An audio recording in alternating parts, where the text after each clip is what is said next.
Selamat siang Bapak Ibu. Siang. Iya, dalam pertemuan kali ini saya akan memberikan materi tentang pengukuran lingkar perut pada pasien.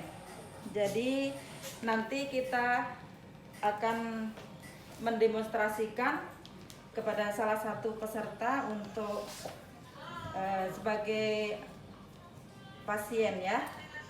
Nanti kalau ada pertanyaan apa boleh ditanyakan kepada saya secara langsung. Iya, Ibu. Bersedia diukur lingkar perutnya?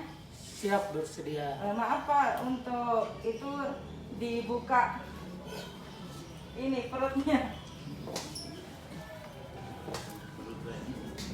Ya, sebelum kita mengukur, jadi kita tentukan titik tengah dari perut dengan meraba bagian bawah rongga dada, kemudian pangkal pinggul. Bagian atas ini rongga dadanya, kemudian pinggulnya kita kasih tanda dan kita ambil titik tengahnya. Kemudian kita pakai tali pengukur untuk mengukur secara horizontal dari bagian tengah. Agak jauh sedikit nih, supaya dapat dia audiens.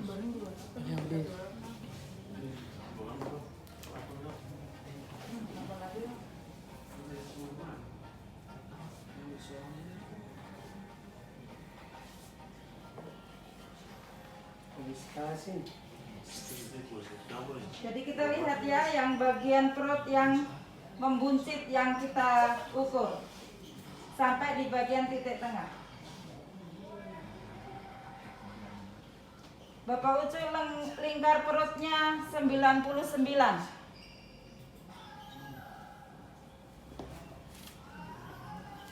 Jadi itu kalau untuk laki-laki berisiko obesitas atau penyakit ini ya, itu lebih dari 90, lebih dari sama dengan 90. Untuk perempuan berisiko terkena penyakit itu 80 lebih dari 80. Oke, mungkin ada yang ditanyakan dari Bapak Ibu tentang pengukuran lingkar perut? Sudah jelas, Bu. Ya, terima kasih atas perhatiannya. Semoga nanti bisa diaplikasikan dalam melayani kader-kader ini, melayani di Posdindu PTN. Terima kasih. Assalamualaikum warahmatullahi wabarakatuh.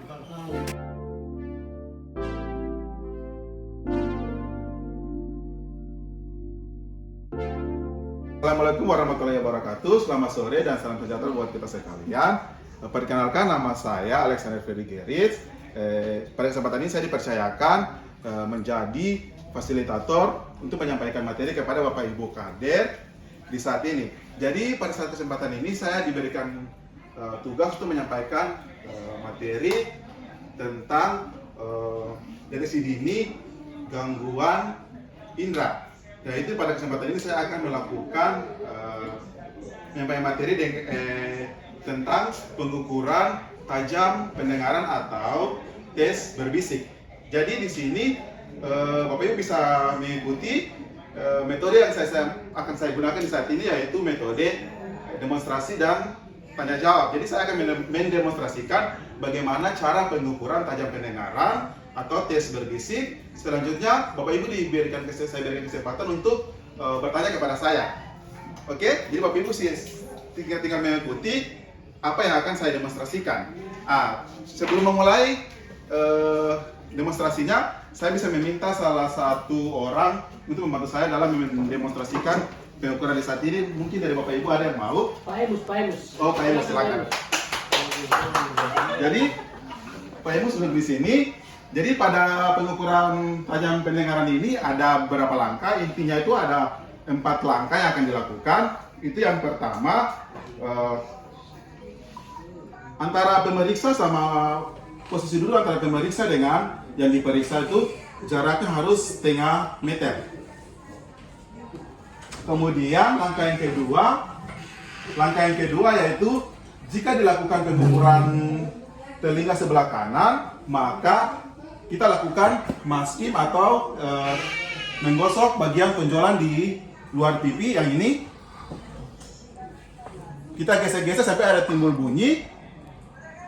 Kemudian setelah sudah ada bunyi, kemudian kita lakukan pemeriksaan. Jadi pemeriksaan dilakukan dengan telinga kanan, telinga kiri ditutup. Kemudian posisikan pembicara yang melakukan pemeriksaan dengan yang diperiksa itu pemeriksa akan membisikkan beberapa kata yang terdiri dari dua kosakata, misalnya kuda, meja, dan sebagainya. Kemudian posisi pemeriksa itu setelah ditutup telinga, muka dari pemeriksa harus dikesampingkan ke sebelah kanan. Jadi tidak boleh sejajar dengan yang diperiksa. Jadi misalnya begini, jadi pemeriksa akan menyampaikan, saya akan menyampaikan 5 kata yang terdiri dari 2 kosakata. Kemudian yang diperiksa akan menyampaikan ulang apa yang saya sebutkan, kata-kata yang saya sebutkan. Oke, jadi saya langsung coba aja ya Pak ya, Ibu ya. Oke. Sapi. Susu. Semangat sore. Kuda. Kata. Oke, jadi dari hasil pemeriksaan ini 5 kata yang saya sampaikan kepada yang diperiksa itu dia menyampaikan benar semua dengan artinya dari hasil ini 5 kata disebutkan artinya lebih dari 80% kata yang disampaikan dijawab benar oleh yang diperiksa, berarti gangguan pendengarannya itu normal.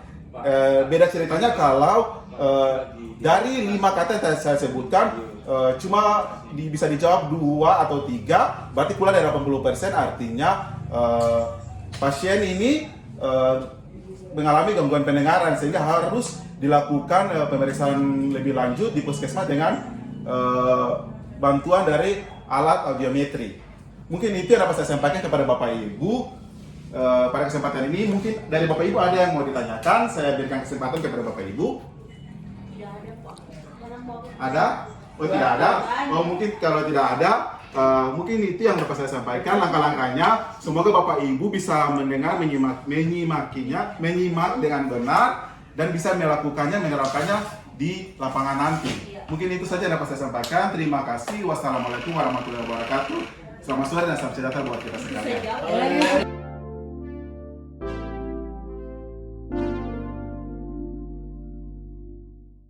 Assalamualaikum warahmatullahi wabarakatuh. Selamat sore Bapak Ibu sekalian. Kami dari Dinas Kesehatan Maluku Tenggara akan mendemonstrasikan dan memberikan tanya jawab mengenai pemeriksaan faktor risiko PTM. Yang dalam hal ini saya akan menjelaskan tentang pemeriksaan pandangan atau penglihatan. Baik, untuk tidak membuang waktu kami persilakan kepada Ibu Uni untuk mengambil tempat. Ada 4 langkah dalam pemeriksaan penglihatan ini. Yang pertama, kita atur jarak antara pasien dengan pemeriksaannya, yaitu sekitar 20 langkah atau 6 meter. Kalau 20 langkah itu langkahnya biasa, tidak lari, tidak terlalu lebar. Langkah orang dewasa biasa sekitar, kalau jaraknya 6 meter. Kalau langkah biasa sampai 20 langkah. Baik. Yang perlu diperhatikan dalam langkah pertama, yang pertama pemeriksa dengan yang diperiksa harus sejajar, pandangan sejajar. Kemudian pencahayaan juga kalau bisa di atas pemeriksa dan di atas yang diperiksa harus ada pencahayaan. Usahakan jangan terlalu silau, juga tidak terlalu gelap. Langkah yang kedua, pasien disuruh menutup matanya. Apabila yang mau diperiksa adalah mata sebelah kanan, maka pasien menutup mata kirinya. Silakan Ibu. Yang pertama kita periksa penglihatan dari mata pasien sebelah kanan.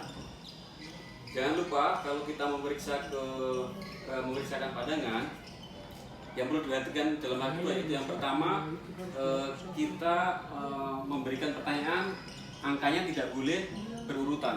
Contohnya begini, 5 tidak boleh 4, 3, 2, 1 tidak, tapi 5, 2, 1 begitu. Jadi tidak boleh berurutan. Kemudian kita langsung saja untuk praktek kepada pasien. Oke Mbak, kita ambil jarak tadi sekitar 6 meter atau 20 langkah. Pandangan harus lurus, sama-sama lurus. Kita mulai pertama. 5, 2, 1. Sekarang kita beralih ke pandangan yang mata sebelah kiri. Karena jawaban 3 kali berturut-turut adalah betul, tanpa ada salah berarti beliau punya pandangan normal. Kecuali umpamanya dalam 3 pertanyaan ada 1 kali salah atau 2 kali salah, berarti itu ada gangguan penglihatan. Kita lanjut ke mata yang sebelah kiri, tadi sebelah kanan. 3, 1, 2.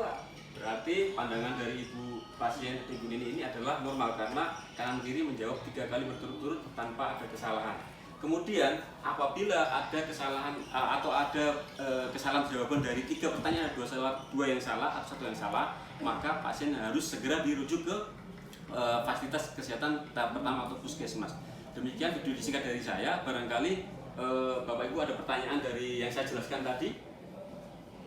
Tidak ada ya? Kalau tidak ada, terima kasih dari kami Dinas Kesehatan Kabupaten Maluku Tenggara. Mohon maaf atas kekurangan. Assalamualaikum warahmatullahi wabarakatuh. Selamat sore.